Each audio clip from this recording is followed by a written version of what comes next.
Bonjour et bienvenue à tous les amoureux de Jésus-Christ, j'espère que vous allez bien. Moi ça va très très bien.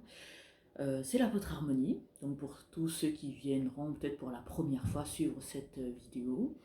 Donc sachez que dans notre chaîne, on a énormément de vidéos avec plusieurs contenus inspirés par le Saint-Esprit qui ont pour objectif de faire grandir les chrétiens spirituellement, de vous faire grandir dans votre connaissance de la Bible et de Dieu.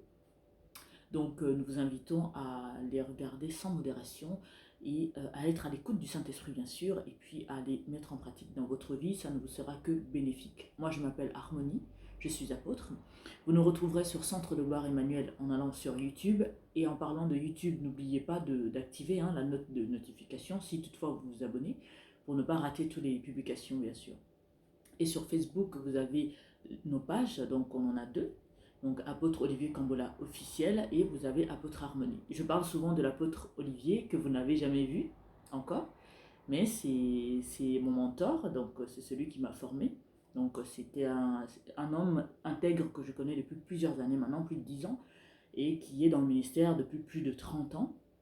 Donc voilà, donc vous allez avoir des contenus d'une personne qui marche avec le Seigneur, d'une personne qui parle avec le Seigneur, d'une personne qui aime le Seigneur. J'ai jamais vu un homme s'attacher aussi fort à Dieu et à des principes venant de notre Dieu Tout-Puissant. C'est vraiment quelqu'un d'intègre que je fais confiance et que je vous recommande vivement. Donc à vous abonner sur sa page Facebook, à lire tous les contenus qui sont vraiment très enrichissants. Donc voilà pour la petite présentation.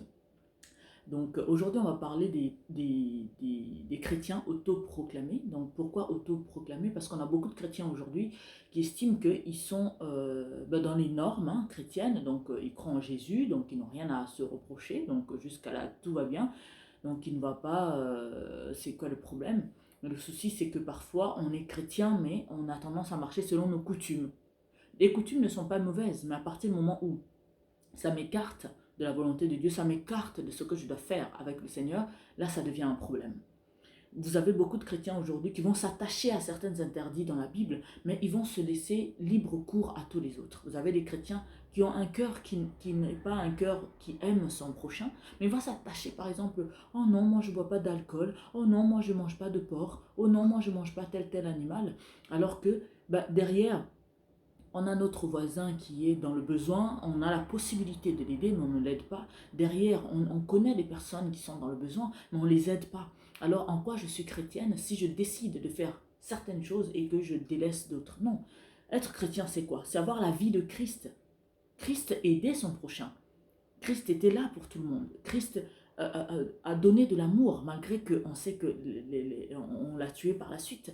Mais il n'a pas cessé de nous aimer, il a continué à nous enseigner, continué à nous montrer le chemin pour que nous puissions être sauvés. Alors être chrétien, c'est pas seulement un titre, mais c'est aussi marcher selon le Christ, marcher selon le Saint-Esprit. Parce qu'aujourd'hui, le Saint-Esprit te parle, mais toi, tu luttes. Le Saint-Esprit te touche, te met à cœur de faire certaines choses pour les autres. Mais comme ça ne t'arrange pas, oh, tu refoules cette idée-là. Mais être chrétien, c'est écouter le Saint-Esprit, l'associer tous les jours, tout le temps, au détriment de nos coutumes, de nos habitudes, de notre culture, etc. Je vais vous inviter à lire un verset, enfin deux versets plutôt, donc 2 Corinthiens 10, verset 18. Vous avez aussi Matthieu 15, verset 1 à 9. Et vous avez Colossiens 2, verset 20 à 23. Donc je vais commencer avec Matthieu d'abord. Mais par contre, je vais lire seulement Matthieu 15, de 1 à 3, qui me dit: Alors des pharisiens et des scribes vinrent de Jérusalem auprès de Jésus et dirent: Pourquoi tes disciples transgressent-ils la tradition des anciens? Car ils ne se lavent pas les mains quand ils prennent leur repas.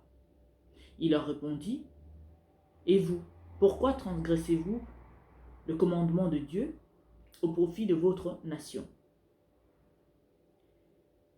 Voilà, donc là, 3, donc je vais m'arrêter là pour l'instant. Parce que les gens ont tendance à s'attacher à la loi, à des règles qu'il ne faut pas transgresser. Mais des choses très importantes, ils ne le font pas.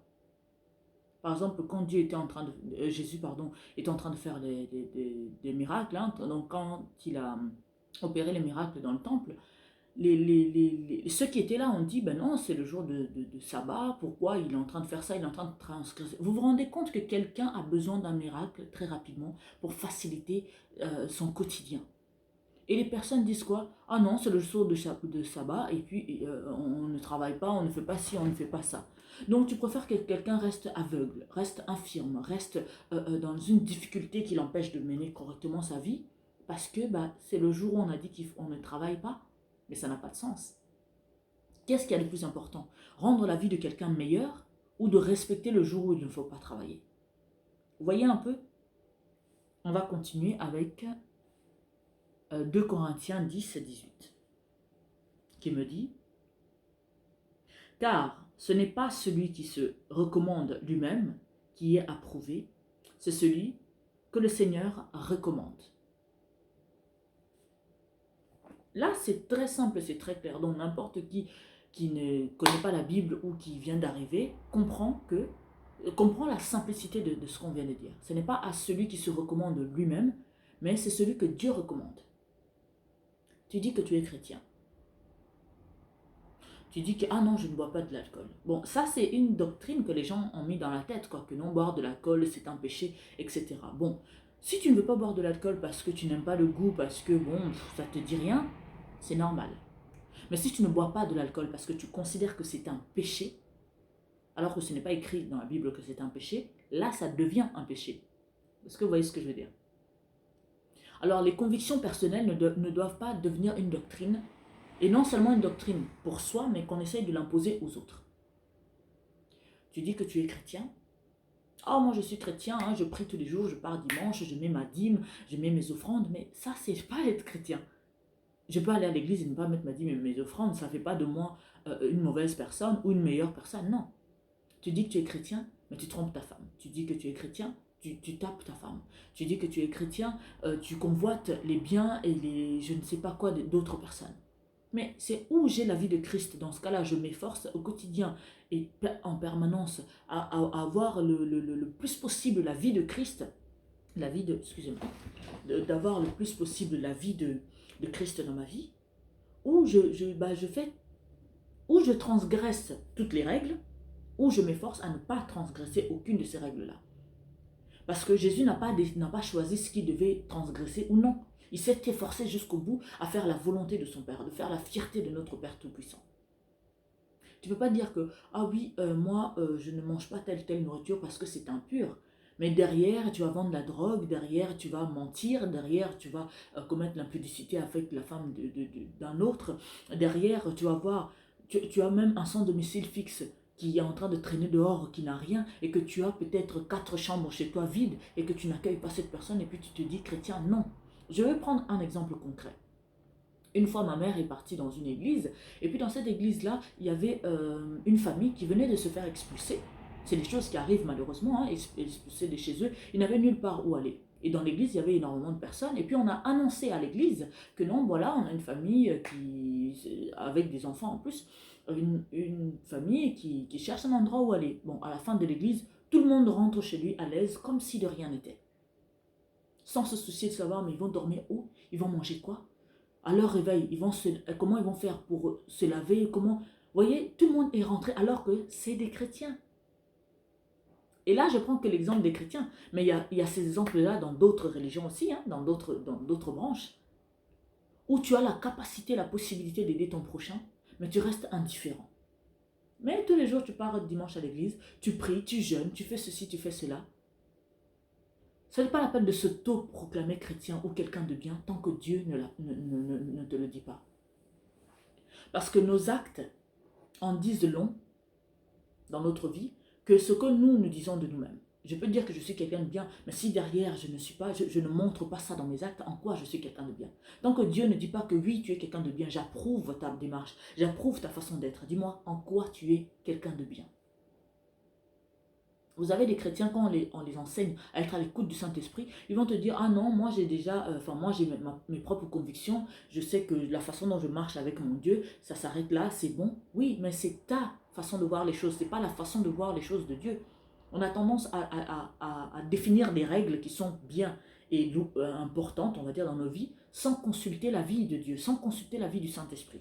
Comment es-tu sûr de marcher comme Dieu le veut tant que tu ne questionnes pas ce Dieu-là pour dire, mon Dieu, dis-moi, est-ce que je marche selon ta volonté? Est-ce que je fais ce qu'il faut faire?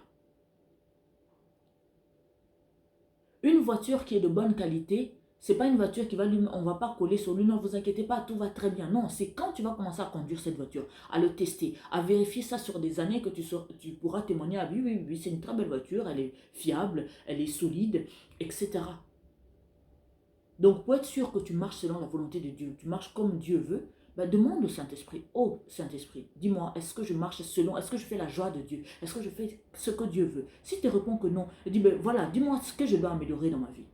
Ça, c'est un bon chrétien. Pas le chrétien qui estime que non, c'est un bon chrétien alors qu'il critique les autres, il se moque des autres derrière, ou celui qui est orgueilleux ou méprisant, absolument pas. Je vous invite à être à l'écoute du Saint-Esprit pour savoir comment vraiment réellement marcher. Vous avez la parole de Dieu qui demande comment nous devons marcher. Alors je vous invite vraiment non seulement à consulter la parole de Dieu, mais à consulter le Saint-Esprit pour être sûr que non, est-ce que je suis un chrétien autoproclamé ou je suis un chrétien qui marche selon la volonté de Dieu. Que Dieu vous bénisse infiniment, c'était l'apôtre Harmonie. À très bientôt pour d'autres vidéos. Ciao.